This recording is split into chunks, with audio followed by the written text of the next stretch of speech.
Brooklyn Nine-Nine has the best chemistry on TV, and it absolutely shouldn't have worked. On paper, this show sounds like a disaster, a workplace comedy about cops who are walking tropes. But somehow Brooklyn Nine-Nine became prime television.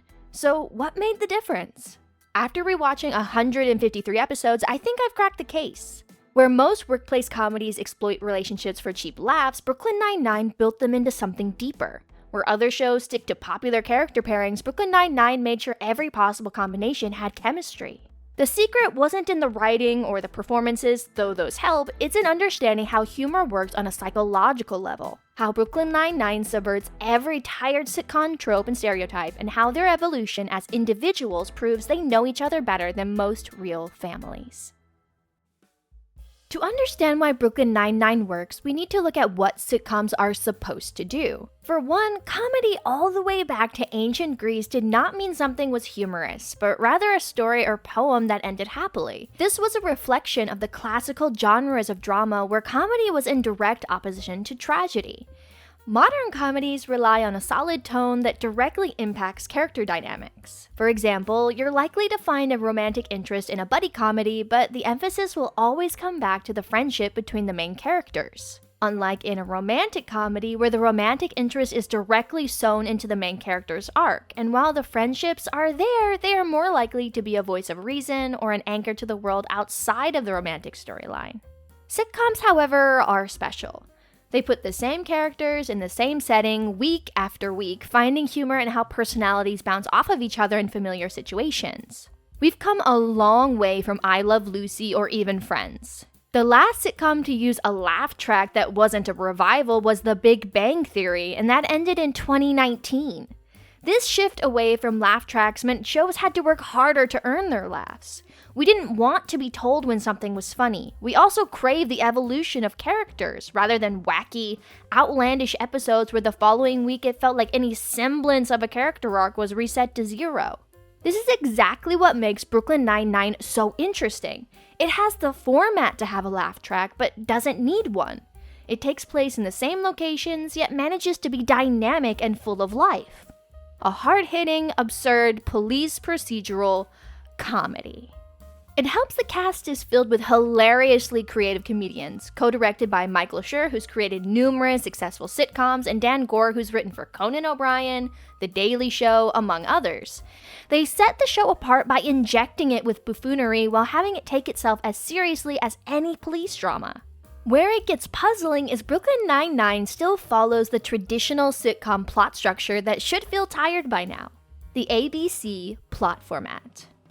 Here, the A plot is your main story, the B plot is a secondary storyline involving different characters, and the C plot is often a quick runner or a gag that weaves through the episode. It's a formula that's been around since the early days of television. Usually when shows rely heavily on this, they feel stale because there's no surprise left.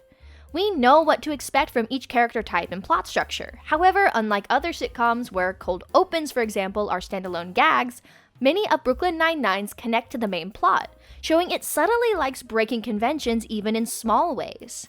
Take Lights Out. The cold open has Terry introducing pedal pubs and warning about their connection to public intoxication and female urination. The A plot follows Amy going into labor during a blackout, with Rosa filling in for Jake. The B plot has Terry and Holt trapped in an elevator. The C plot involves Jake and Boyle investigating who caused the blackout, while dealing with Boyle's rivalry with Peanut Butter, a beloved police horse. Each storyline follows the same structure: setup, complications, escalating stakes, resolution. And they're happening simultaneously. On paper, juggling 3 separate storylines might feel chaotic and unfocused. But it works because each plot showcases different character combinations and dynamics we already care about. For Lights Out, the A plot gives us the controlled Rosa freaking out over Amy, who's efficiently handling the precinct while denying she's in labor. Most shows would have the husband in her position, but Jake knows Amy's situation so well that Rosa takes his place. The B plot gives us Terry as a gentle caretaker to the typically unflappable Holt, teaching him dance moves to keep him from panicking. And the C plot boasts Jake and Boyle's teamwork skills, while cleverly looping back in the cold opens pedal pub and public tinkle time. It also blends Boyle's ridiculous obsessions with putting his feelings aside to help his friends. Brooklyn Nine-Nine will prove again and again that not only do these character dynamics work, but the sitcom formula is not the problem. Rather, what you do with the formula is what matters. And that starts with taking characters you think you know and turning them inside out. Layered complexity is the mark of a fully developed character. Just as in life, we are wholes made up of tens of thousands of days with tiny moments that shape us on deeply fundamental levels. In fiction, subversion is the best way to separate realism from stereotypes. It takes playing with expectations essential for any writer in any genre if you don't want your characters to be predictable. And in sitcoms, the subversion doesn't have to be a joke, but it needs to surprise us. Sitcoms often than not play dynamics to death, sacrificing growth for cheap laughs. They fall into schadenfreude, pleasure from others' misfortune. Personally, it's the lowest type of humor because characters stay stuck in their archetypes. But Brooklyn Nine-Nine characters treat each other like real people with emotions and act with compassion and a willingness to grow, at least when it matters. Character complexity shows up everywhere. Rosa, Holt, Charles, Terry, each could have been stereotyped, but Brooklyn Nine-Nine continuously subverts expectations of gender, race, sexuality, so the characters feel as flesh and blood as the actors who play them. Let's look at Holt. On the surface, he's the stoic captain, but digging deeper, you find someone who's the exact opposite of the cheap, angry stereotype of a black man in power. First, Holt and Jake share the most obvious connection. Both are leaders who learn to hide their true selves for survival, Jake behind immaturity, Holt behind perfection. In his decades of service, Holt's been put through hell by colleagues who, unfortunately, look exactly like Jake. He used to be a brash young detective himself before deciding to change everything about himself. So Holt is beauty, he is grace. Yes, he could win Miss United States. But he's also someone deliciously petty, passionate about competition, and secretly loves letting loose. Meanwhile, Jake starts as a macho jerk with diehards John McClane and an absent father as his role models. Scratching his crusty surface, Jake emerges as deeply empathetic, destroying toxic masculinity patterns and eventually becoming a stay-at-home dad to break the Peralta curse of generational trauma.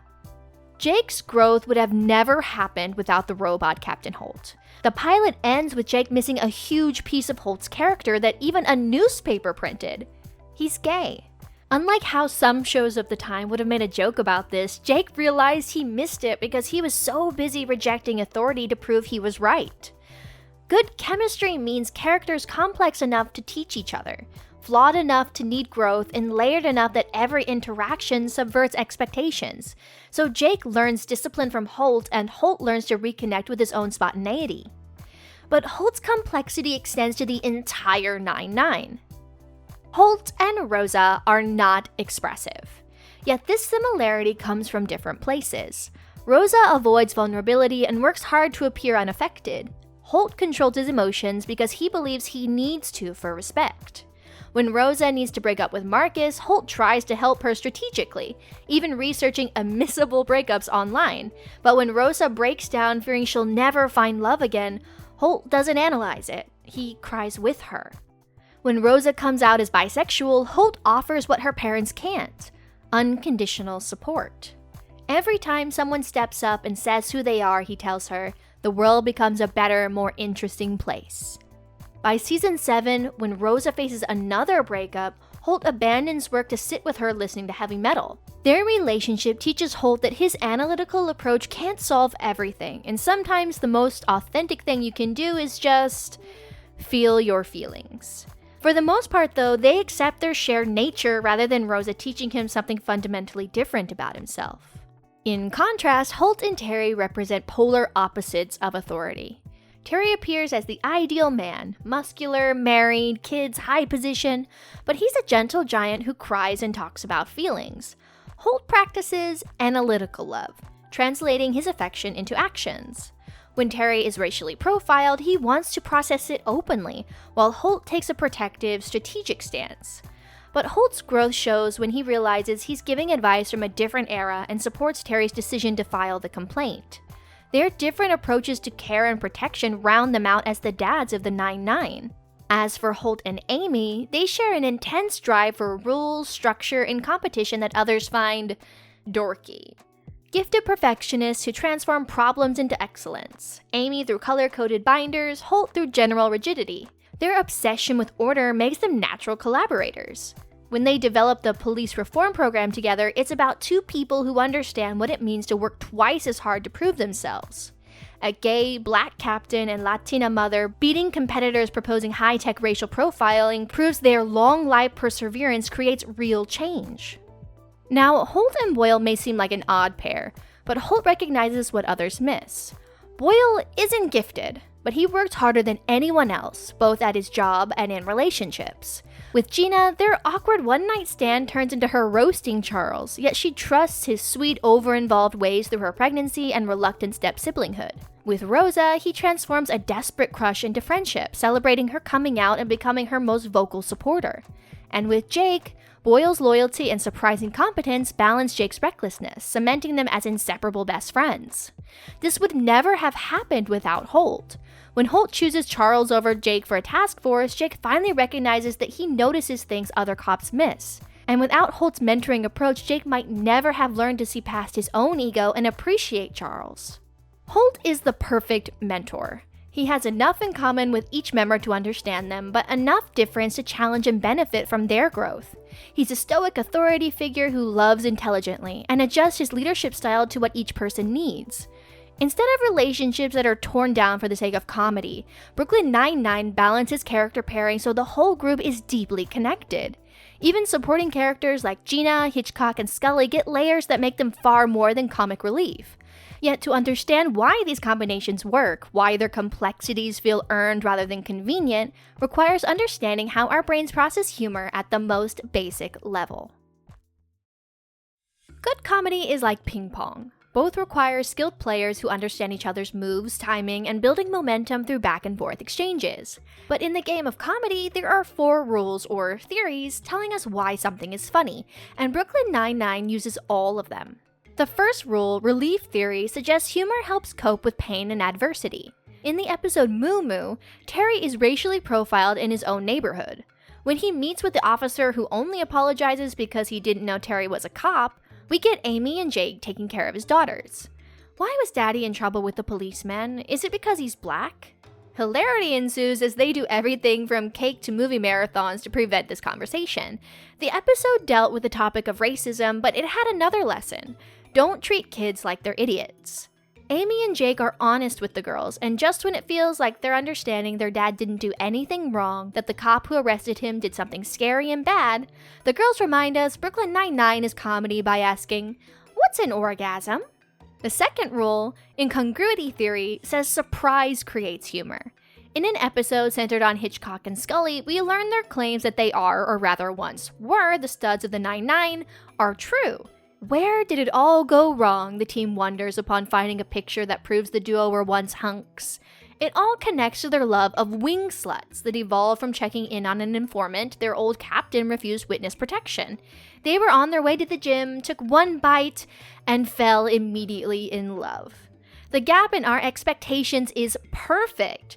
They weren't always lazy, they're heroes who sacrificed their careers for justice, which to a certain extent they prove by jumping in front of a bullet meant for the informant. The third rule, benign violation theory, is all over Brooklyn Nine-Nine. The theory proposes good humor threatens your comfort but is psychologically distant from you. Think the Backstreet Boys cold open, where Jake has a line-up sing, momentarily forgetting he's looking for a murderer. But my favorite example is in Ransom, where Holt's fluffy boy Cheddar is kidnapped. Events like getting hit by a car, fighting weaponless with a knife-wielding opponent, and the jeopardized well-being of a beloved pet are all played off as minor inconveniences to the captain, who is determined to rain a shitstorm on the kidnapper, be it in punches or grenades. So the violation feels wrong enough to be funny, but safe enough that we're not actually worried for his or Cheddar's safety. The final rule, superiority theory, suggests we laugh when we feel superior to someone or something. This again is everywhere, especially in Halloween heist episodes. In the episode Cinco de Mayo, everyone assumes Terry is the wink link because of his test anxiety. "Maybe I'll win this year," Terry says. They respond, "See, his sense of humor is back." the team and us laughing at him like he's delusional. Jake even betrays Terry twice. Rosa betrays Boyle, Holt double-crosses Amy and Rosa. Everyone's playing the game thinking they're the smartest person in the room. But Terry passed his exam weeks ago, spending 6 months sowing the seeds of conflict, knowing they'd go crazy over a competition. We laugh because the character's sense of superiority is flipped, and Terry, who they and we underestimated, earns his moment of triumph. As you can see, Brooklyn Nine-Nine uses all of these theories, but without characters, that's all they are. Suggestions of why things are funny. Once we understand the rules of the game, we can see how Brooklyn Nine-Nine's characters are skilled enough players to use all four simultaneously. It begins with the character initiating the comedy, setting up the violation, the incongruity, or the moment that needs relief. In what many consider the show's strongest episode, The Box, Jake's overconfident setup, jacking up the thermostat, making the table sticky, wobbling the chair legs, and having Gina greet Davidson triggers tension when the suspect, whom Jake expected to easily break, stays completely calm. Holt pushes that tension further by appearing to sabotage his own partner, entirely undermining Jake's preparation. But humor as ping pong doesn't need to be about how characters work as opponents. This is the chemistry aspect. Holt and Jake are on the same team, and Jake trusts Holt enough to play dumb cop exactly as asked, backing him up through escalating absurdities while Davidson inches closer to driving them apart.